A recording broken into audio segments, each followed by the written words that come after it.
price you pay to pursue your dreams. Grinding every day to get that dream. Ain't no holding back until you get your shot. One day you're gonna open your eyes and be on top. That's the price you pay to pursue your dreams. Grinding every day to get that dream. Ain't no holding back until you get your shot. One day you're gonna open your eyes and be on top. Been playing this game since I was 10 years of age. I wanted to make my mark ever since my Pop Warner days. When I strapped that helmet, I'm knocking dudes into a blaze. A lockdown corner going all the way through 7th and 8th grade. Entering high school, I'm ready to write another page. Busting my ass and lifting weights. It's a much higher level, but I'm still making plays. No time to party or bask in my glory days. It's college preparatory classes every single day. Living my life with that singular goal. It's the fire inside that makes me whole.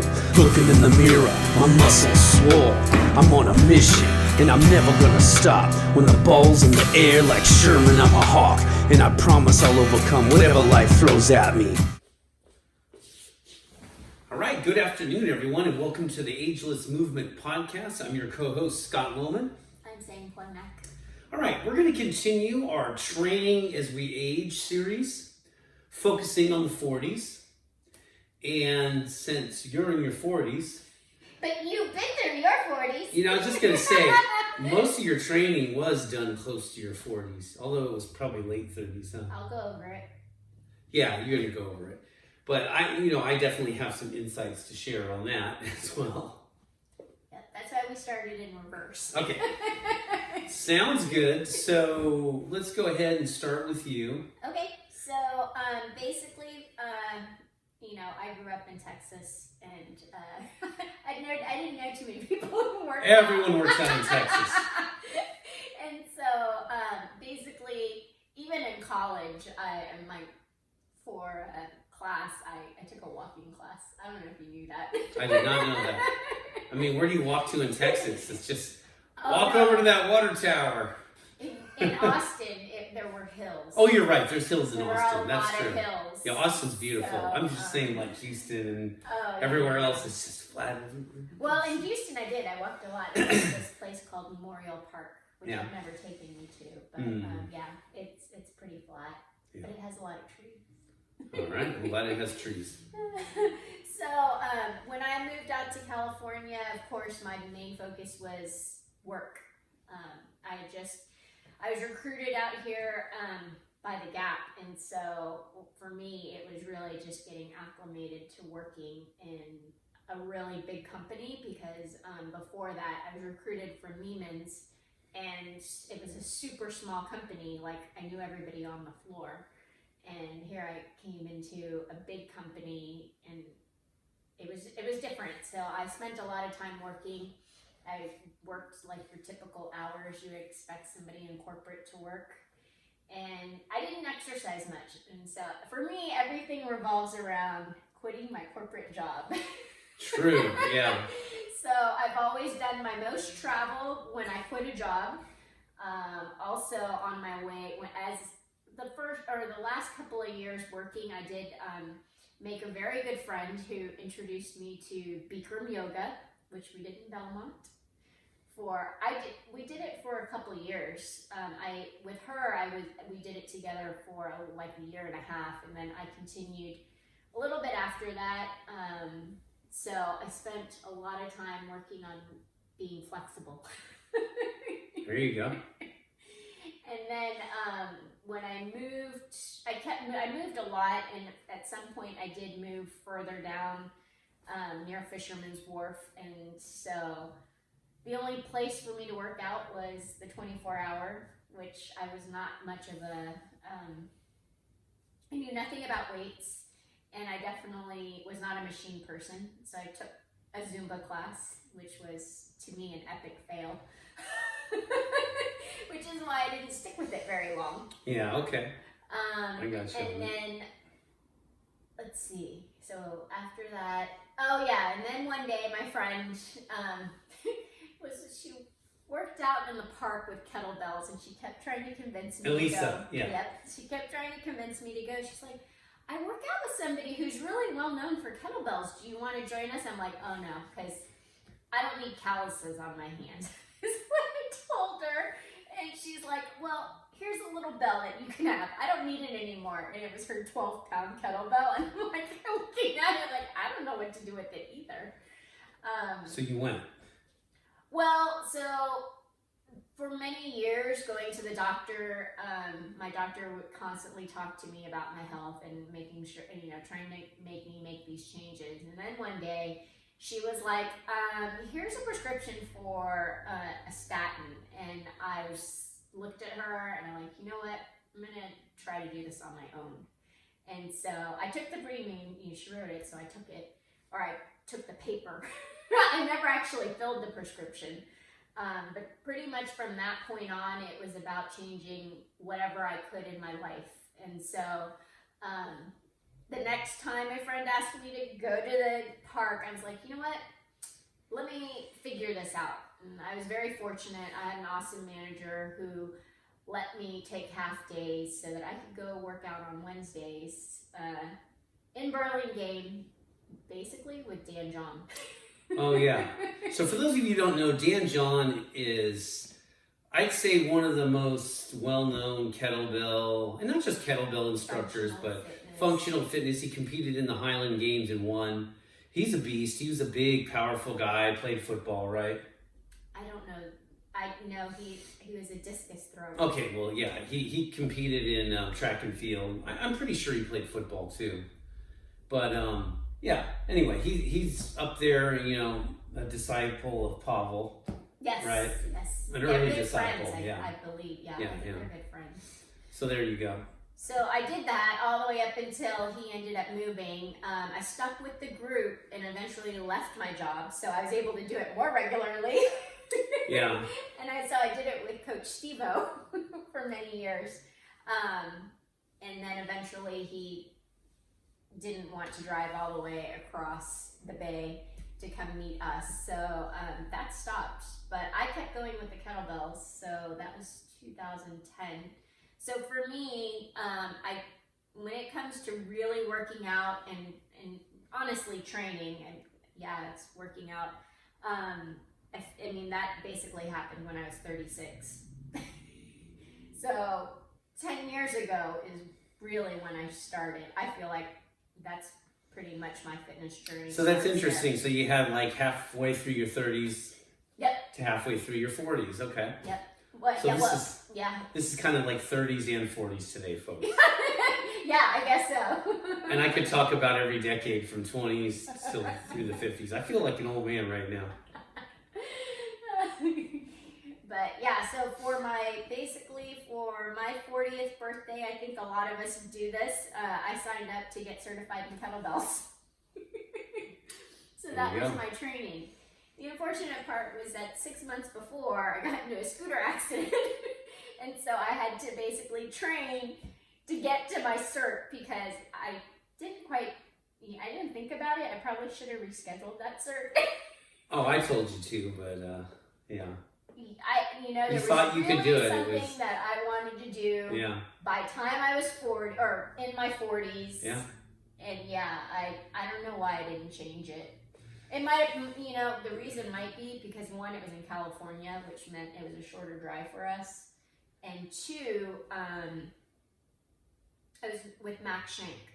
Yeah, I think you're right. I think he was going to be in another state at that point, beyond that initial one you were going to be doing. For me, like trying to find a master trainer that I wanted to work with, I really debated. Because I remember having this talk with Cecilia, like, do I want to go work with Kira in New Mexico or do I want to go work with Max Shank in Santa Monica? Yeah. And luckily, he was in Southern California. Yeah, he was, no doubt. That made it it was kind of scary, watching the whole thing because I remember, the first, 10 days, you literally could, for those of you that don't know what a scooter accident is, I guess we should rehash that a little bit. So she calls it a scooter. I like to call it a motorcycle because that's essentially what it is. What sets apart a motorcycle from a scooter? A manual transmission, literally. Although motorcycles don't really have transmissions, they have a chain that connects to gears, just like a bicycle. And you control it with a clutch and with your foot. Literally, your left foot, you shift gears. usually it's like 3 down and 3 up. That means 1, 2, 3 down and 1, 2, 3, which is 5th and 6th gear going up. So you have to physically shift. Whereas a scooter does have an actual transmission somewhere mounted in the back. It connects the engine to the rear wheel and it shifts gears for you. Now, I want to make that distinction because when you say scooter, it makes it sound like... Everybody thinks I'm like putting along by foot. Yeah, or that you were riding a Zooter or something like that that was electric or gas. And oh man, it just leaves too much to the imagination. So it's 125 cc's. I actually rode her scooter. I hate to call it a scooter, but I rode her scooter. I rode Scooty on the freeway on 280. About 70 miles an hour, so it's not like you think. It's not some little right? It actually goes pretty. It goes pretty good. It goes fast enough to where you could kill yourself. And thank God for my honey bunny wearing a lot of gear. It definitely saved you. The helmet was smashed up around the face shield, around the temporal area. The other area that was very notable on the jacket, and this is the leather jacket with armor in it. She completely scuffed the shoulder. So she might have broken her shoulder, might have completely took the skin off her face if she wasn't wearing a helmet. There you go. I hit my head hard enough to make my eardrum bleed. So yeah, so there you go. It could have probably killed her if she didn't have gear on or done serious bodily harm. Yeah. So there you go. That's the background on it. And it was very scary because, you know, broken ribs are painful. She couldn't do much of anything for about 10 days. I literally had to help her with everything.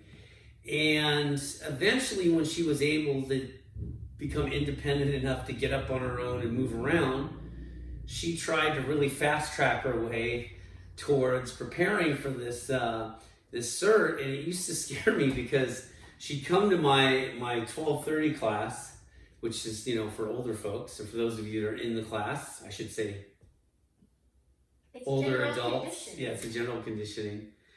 And yeah, she'd be in there work. She'd have her little thing with wheels, and it had her kettlebells on it. And well, no, I started going in a wheelchair. That's true too. I pushed her in a wheelchair, and she'd do all the exercises with the TheraBands.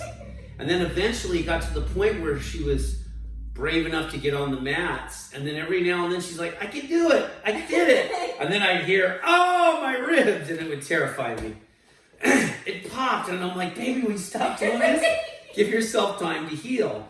And it was really tough. I mean, it wasn't until about the 5th or 6th week that things started to really come together for you. But God, those first 2 weeks, I mean, the 3rd and 4th week were the hardest, I think, because you were up and at 'em and moving, but you were still in a lot of pain. Yeah, I mean, well, I'm trying to think. Even when I was at PT, I kept asking, like, when are you going to help me, like, learn how to get back to doing kettlebells? And the guy left, and he's like, you're not getting back anytime soon. Yeah. I didn't like that answer. Yeah, you can't just wave a magic wand and heal, and that's unfortunately how the human body is. It's amazing that we heal, though. Mm-hmm. So, anyway, that was a big challenge.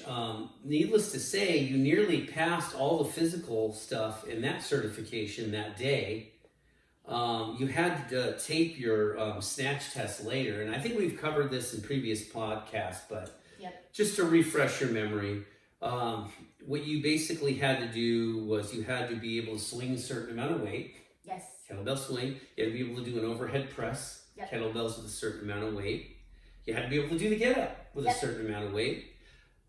All of that she passed with flying colors. The tough part of it was she had to pass the snatch test. And the snatch, if you don't know, it's like a swing except you pop the dumbbell up to shoulder height, right? Oh no, you go overhead on the snatch. That's right. You go overhead on the snatch, up and down.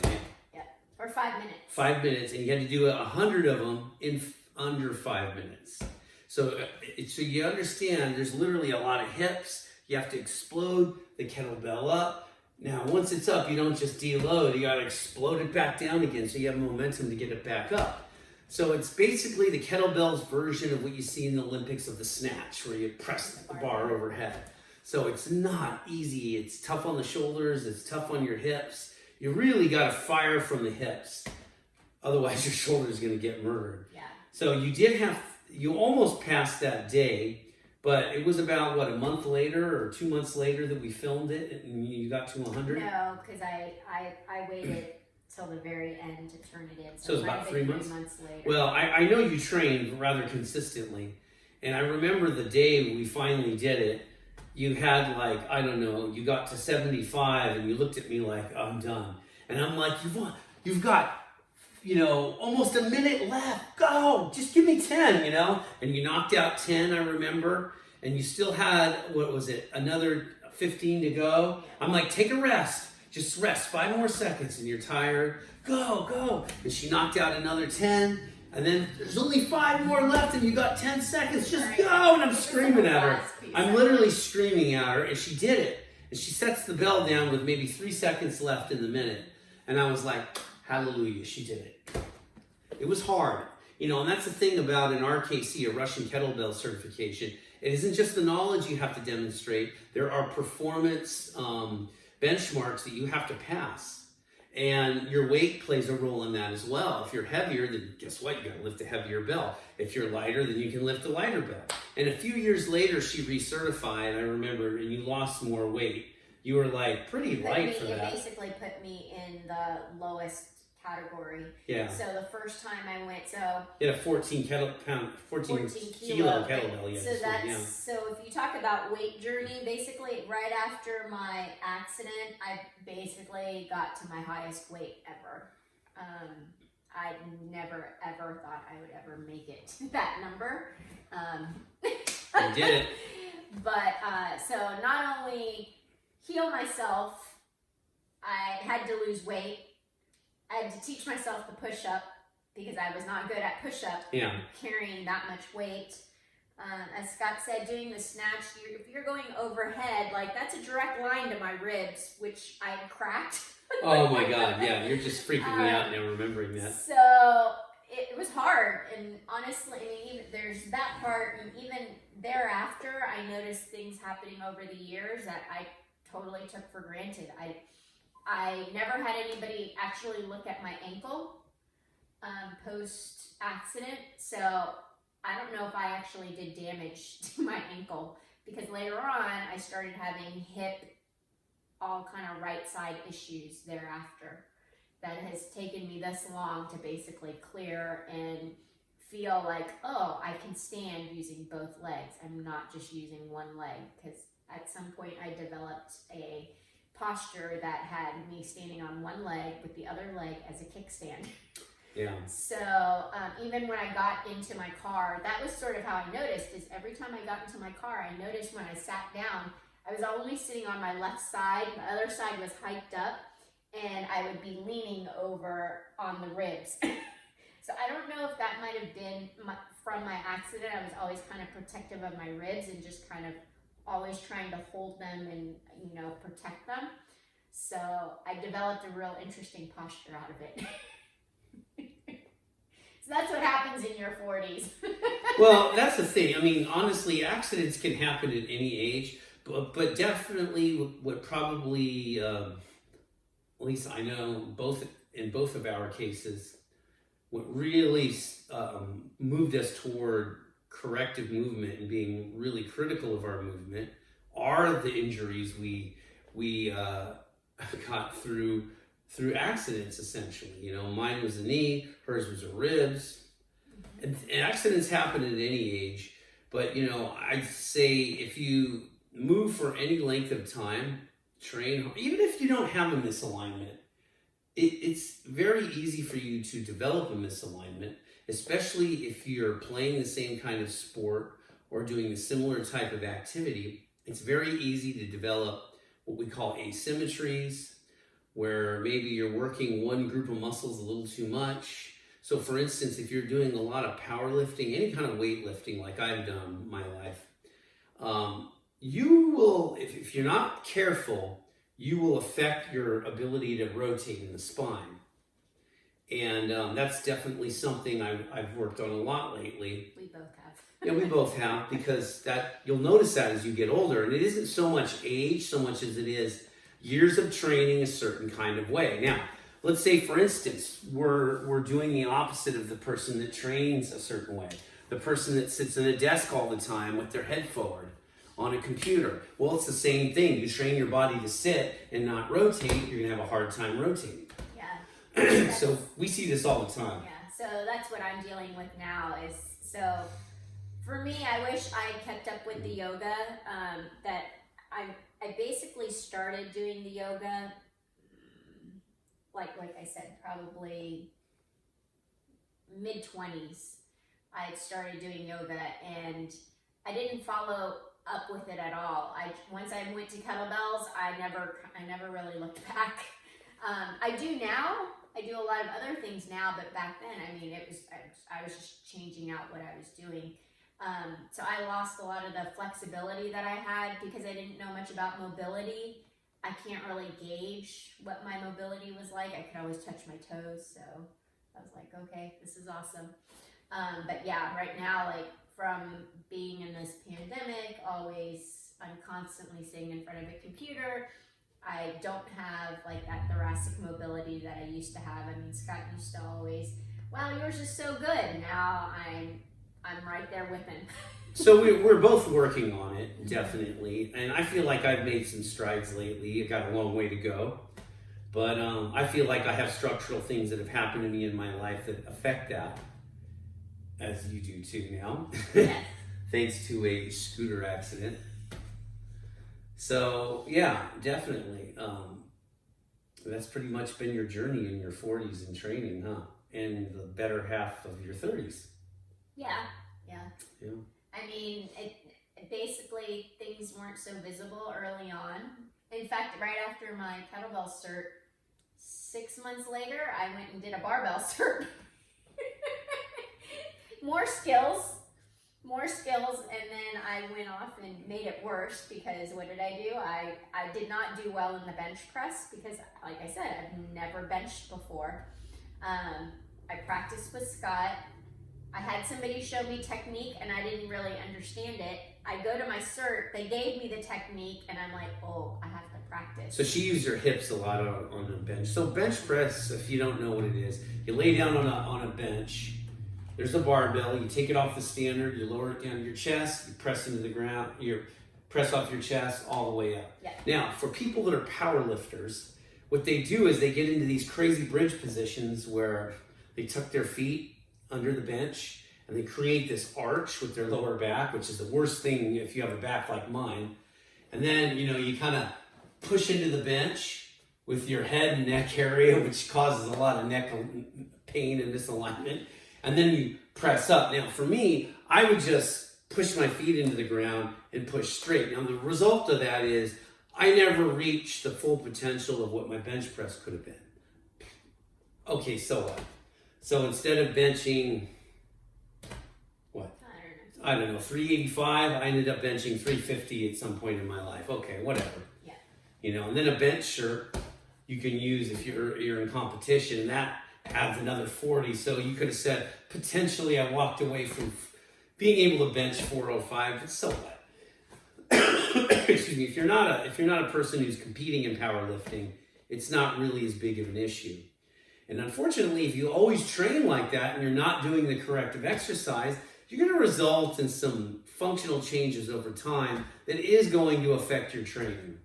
So we've definitely learned from all of this, and we'd like to pass on to you. And it doesn't matter if you're not one of those people that's training like a mad woman or a mad man.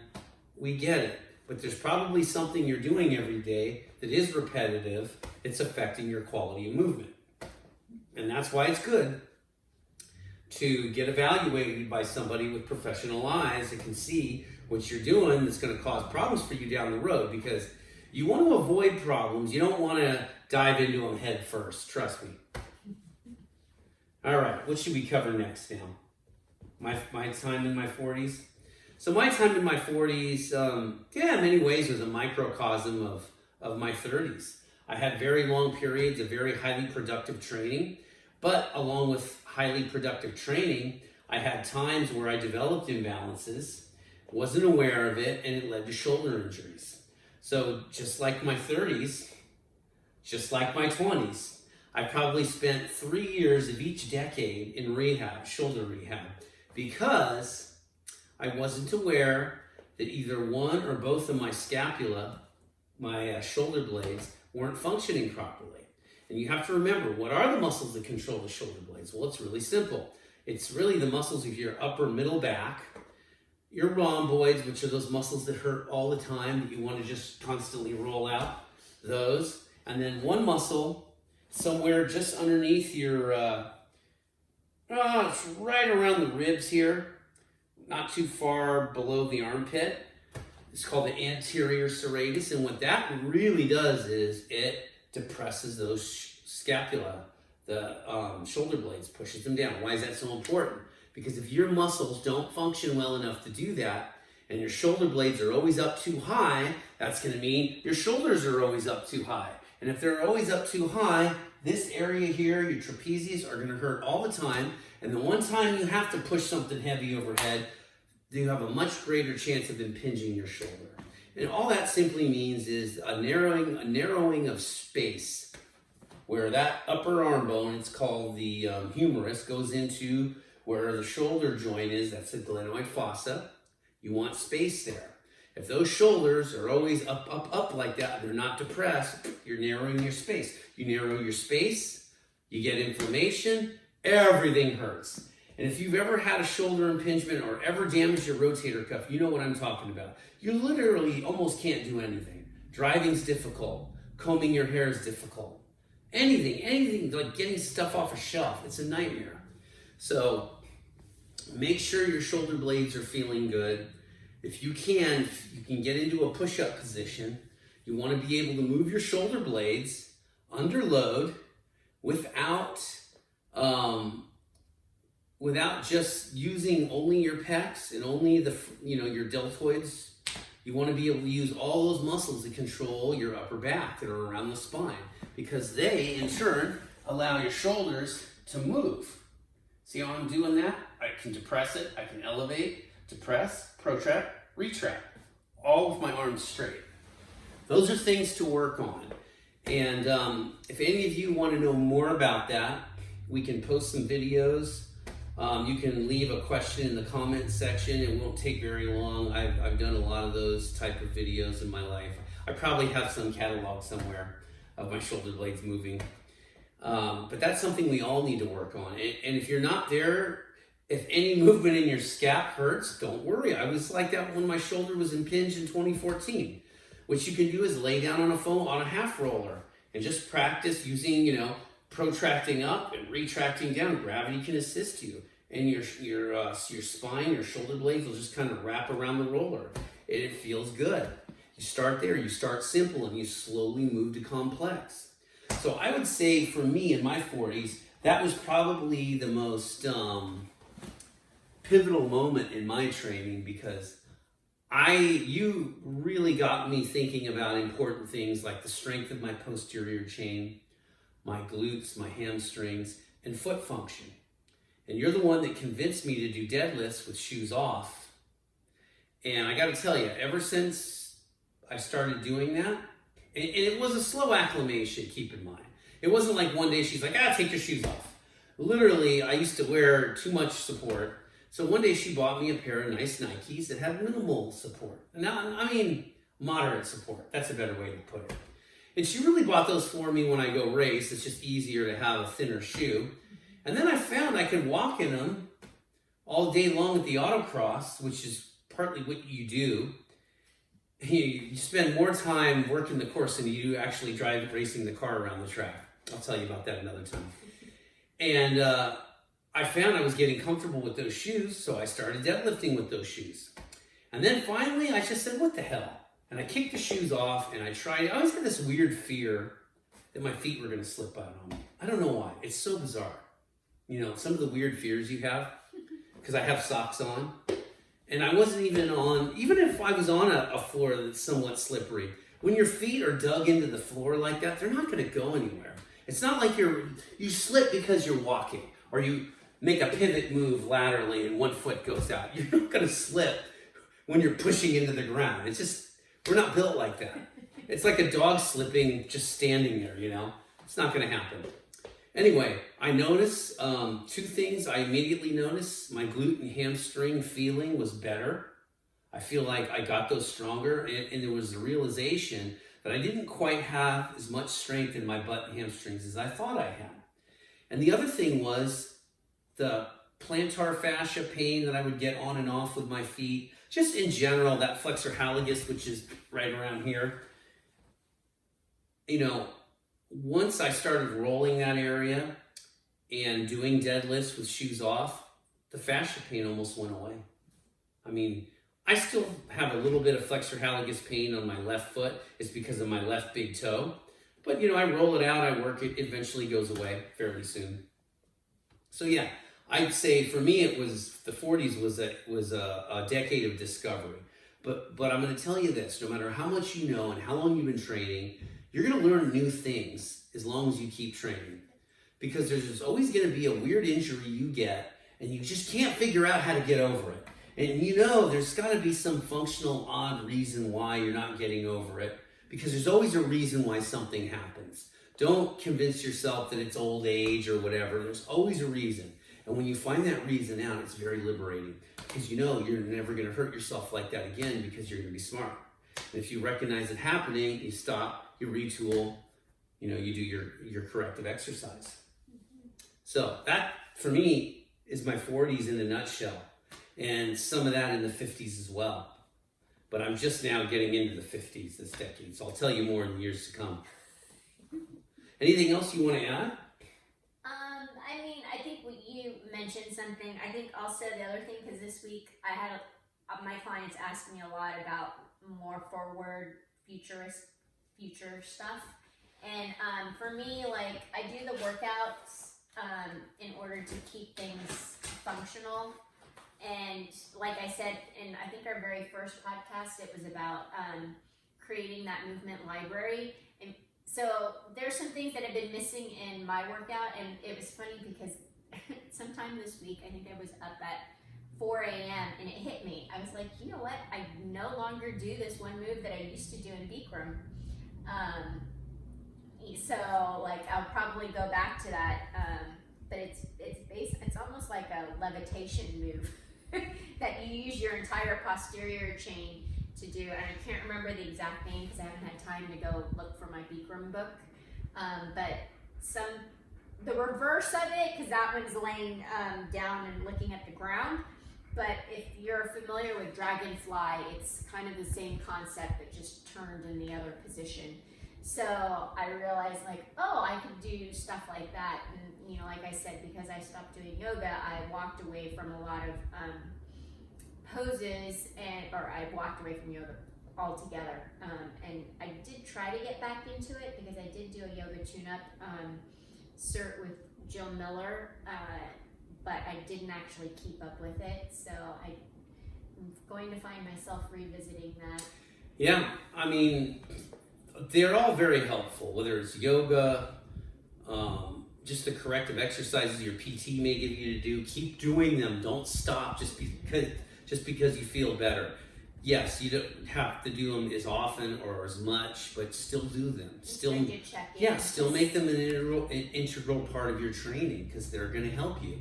And the other thing too is, whether it's kin stretch or any of these different things, Pilates, it all can help you. And you should really try to diversify your training as much as possible. Yeah, I mean, like, that was another thing. Like, I learned a lot over the years, but I just kept abandoning things. And I really wish I hadn't. I wish I had just stuck with it. Yeah. Well, I'm not even stuck with it, but it's good to do those check-ins. So when you mentioned, like, doing your PT exercises, every now and then, like, if you had one that was beneficial, I would probably check in and see, like, does it look the same? Does it feel okay? And especially with the shoulder stuff, like, you have to keep moving. Well, shoulders and hips. You have to keep moving both of those joints in order to lubricate them, because they don't get lubricated just sitting still. So it's all about movement. It's kind of the only way you can keep those joints healthy. They're definitely not going to stay healthy just because you didn't use them. I don't know. I guess for you, it's sort of like tires. You know, eventually it gets hard. Yeah, it's true. The rubber gets hard. Yeah, if you don't wear your tires out, that's exactly what happens. They get too hard, they don't grip anymore, and they crack. Yeah. And that's when you get a blowout. Yeah. I mean, it's not exactly the same, but it's very similar. I think a lot of people, they get very protective about certain, oh, I don't want to get hurt and stuff. But if you don't learn the movements, or at least some variation of a movement, then, I mean, just like right now, I have somebody who used to do push-ups, now can't do push-ups and doesn't want to do push-ups at all, but wants to do everything else. And it's like, it doesn't work that way. Yeah. You need all the parts. So what she's basically saying is you need to work on the things that you're not good at, not just work on the things that you are good at. Yeah, definitely. And people hate working on things they're not good at, but that's the point. You'll get better if you work at it. Yeah. I mean, like for me, I'm just trying to work on what I need to work on and trying to be the best that I can be, whatever that means. I'm not looking for a miracle by any means, and I'm not going to join a powerlifting competition or anything like that. But I wish there was a lot of stuff I used to do before that I now can't do. So I'm kind of going back and trying to figure that out, like how do I get that back into my life? Because like in one of my classes we're tumbling. Well, I haven't tumbled in a while, and I definitely don't recommend tumbling for most older adults. Yeah. But I feel like I have a very short window right now to do a lot of stuff with my neck and spine that I'm going to try to do. Yeah, it's Hopefully worth trying it. Now but yeah, I mean, I tend to do things pretty safely, so I'm not concerned, but I do want to see like what I am capable of and how am I going to maintain that over time. And then, from there, like I've always thought about like in the future, like what do I kind of scale back on? And I did ask my chiropractor this, but actually our chiropractor, I asked him once, so what's going to happen when I get to my 50s? He's like, oh, you'll just move to cycling and swimming. And I'm like, oh, two things I don't like to do.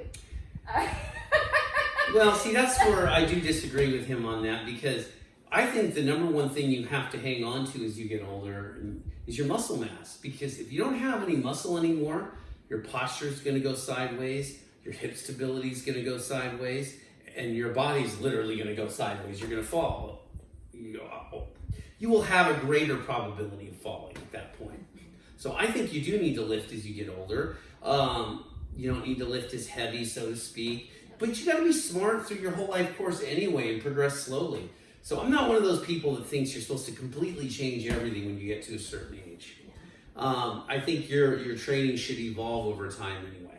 Yeah. That's how I would say it. Yeah. Agreed. All right, I like that. Evolve. Like the way we came to that. So, anything else you want to add?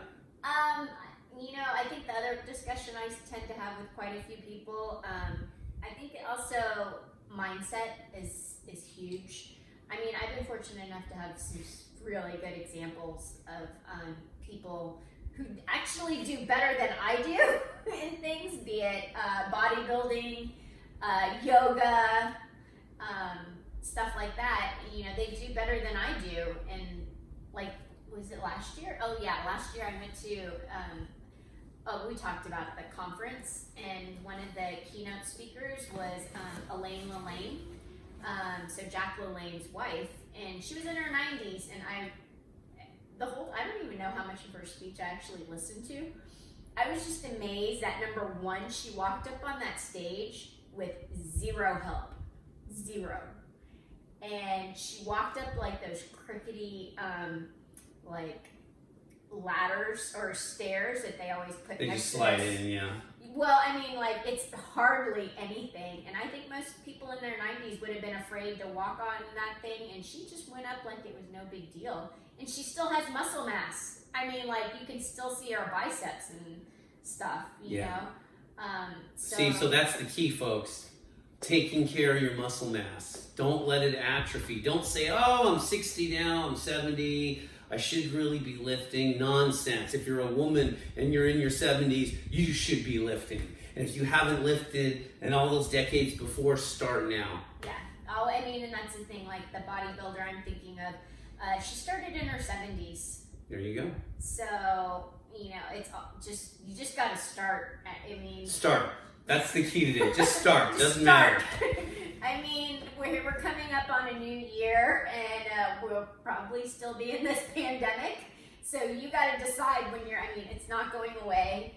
We got to start. Yeah, we got another year ahead of this, so. Yeah, you got to find some weights. You got to, I mean, it's like I've told all my clients, they're like, oh, should I buy this or just buy it? Buy it. Buy anything you can for now, because we're going to play this game of cat and mouse, you know. Yeah, things are getting better, and then there's another wave, and they got to shut down gyms for a while. So either way, you're going to have to refocus your training. And even when gyms are open, they're not at full capacity. There's a lot of rules. So you definitely need to be able to be prepared for what lays ahead. Yeah, and the other thing, I feel like a lot of people underestimate like how much weight they can actually lift. Yeah. Because every time like we send people off to like go pick up their weights for class, I notice like they pick up these smaller weights, and it's funny because I watch them walk in with their handbags, and I'm pretty sure their handbags weigh more than. But you know, the problem that they do with a lot of their training is they literally hang on to the weights the whole workout. Now, if you ever watch me work out, I don't hang on to 100-pound dumbbells for an hour. I set them down. Mm-hmm. And that's something that I have to really teach to people. When you are really trying to get stronger, you're going to lift as heavy as you can for that rep range, and then you have to set those weights down because you're tired. Mm-hmm. Rest that minute and a half, whatever you're doing. Pick the weights up again, press or squat or whatever you're doing. You cannot simply hang on to the weights for an hour. If you can, that weight's too light. Well, and the other thing, because we talked about this yesterday, because I was training somebody, it's also the rest. Yeah. Like, there should be a certain pace and rhythm to it. Mm-hmm. I mean, it's meant to be a workout. It's not a time that you get to check out. Yeah. Or as one of my clients is like, oh, I like to read on the treadmill. And, you know, like, because it helps him pass time. Well, that's fine if you're not doing just cardio, but when you're lifting, you can't approach lifting like that. Oh, I'm going to read this article while I do a row. No, you're not training hard enough. Or even going to one of your classes. Yeah. I mean, like, you got to bang it out. You got to get in as many exercises as you can supervised, and so that you can ask questions. And, I mean, it's great to have community, but if that's your only workout the entire week, work hard. Yeah, I mean, I would just make sure that the time is well spent. Yeah. Basically. Yeah. So, I don't know. There's a lot. I'm sure we'll unpack it over time. We will. There'll be more topics. So I think this is a good place to conclude. Any of you have any questions or comments? Any stories you want to share? Leave it in the comments section, and please don't forget to like and subscribe to our channel, Ageless Movement. It's pretty simple. You just click on the like button. They have two. They have a thumbs down and a thumbs up. Hopefully you don't click on the thumbs down. Click on the thumbs up. And where it says in bright red letters, subscribe, click on that. We're trying to build our channel to a wider audience because we like helping people. Yep. All right? So, have a good rest of your weekend. We'll see you soon, all right? Take care. See you next time. Laters.